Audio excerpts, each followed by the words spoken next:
नमस्कार मित्रों, भगवद गीता के 7वें अध्याय में आगे भगवान तत्वमीमांसा को बतलाते हुए कह रहे हैं, मनुष्याणाम सहस्त्रेषु कश्चित् यतति सिद्धये यततामपि सिद्धानाम कश्चिन् माम वेति तत्वतः। अर्थात हजारों मनुष्यों में कोई एक मनुष्य ही है जो इस प्रकृति के रूप में मुझे जानने के प्रयास करता है, जो मुझे जानने का प्रयास करता है। और उन हजारों प्रयास करने वालों में कुछ लोग ही हैं जो मुझे जानते हैं। आज भी बहुत कम वैज्ञानिक होते हैं किसी भी समाज में, किसी भी देश में। सबसे कम अगर कोई ऑक्यूपेशन अपनाते हैं लोग तो रिसर्च अपनाते हैं, विज्ञान अपनाते हैं। यह संसार किस चीज़ से बना हुआ है इसे जानते हैं।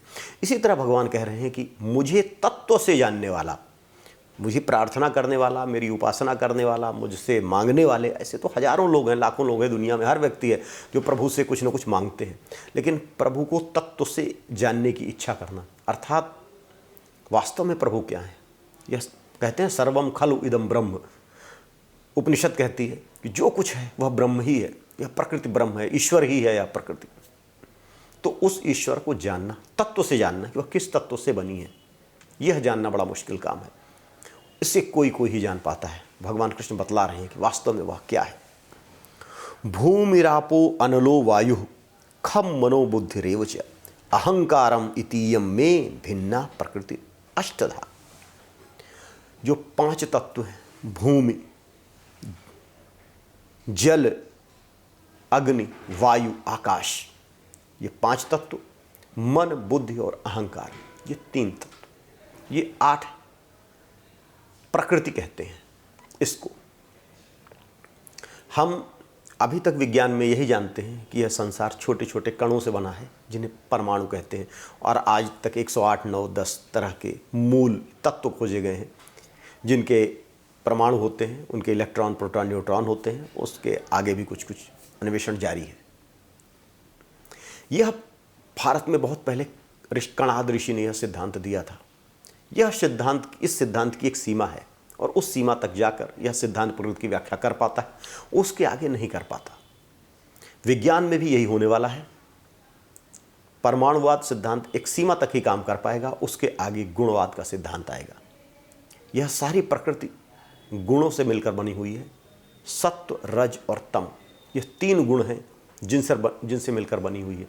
ये 3 गुण 3 एनर्जीज को बताते हैं। 3 तरह की ऊर्जाएं हैं, 3 तरह की शक्तियां हैं जिनसे मिलकर यह सारी सृष्टि बनी हुई है। और यह 3 तरह की सृष्टि जो है वो 8 तरह अभिव्यक्त होती है। 5 तो तत्व हैं, हम सभी जानते हैं, पृथ्वी, जल, वायु, अग्नि, आकाश। उसके अलावा मन, बुद्धि, अहंकार, ये 3 इसके सॉफ्टवेयर पार्ट हैं। एक प्रकृति है जो हमें बाहर दिखलाई देती है। वह जितने भी भूत पदार्थ हैं जो आंखों से दिखाई देते हैं या त्वचा से हम महसूस कर सकते हैं, वो इन 5 तत्वों से मिले हैं। लेकिन कुछ ऐसी सूक्ष्म तत्व हैं जैसे इंटेलिजेंस, यह भी इन्हीं पदार्थों से मिली है, बनी हुई है, लेकिन यह बहुत सूक्ष्म है। इसे अलग तत्व दिया, इसको नाम दिया मन, बुद्धि और सेंस ऑफ बीइंग, अहंकार।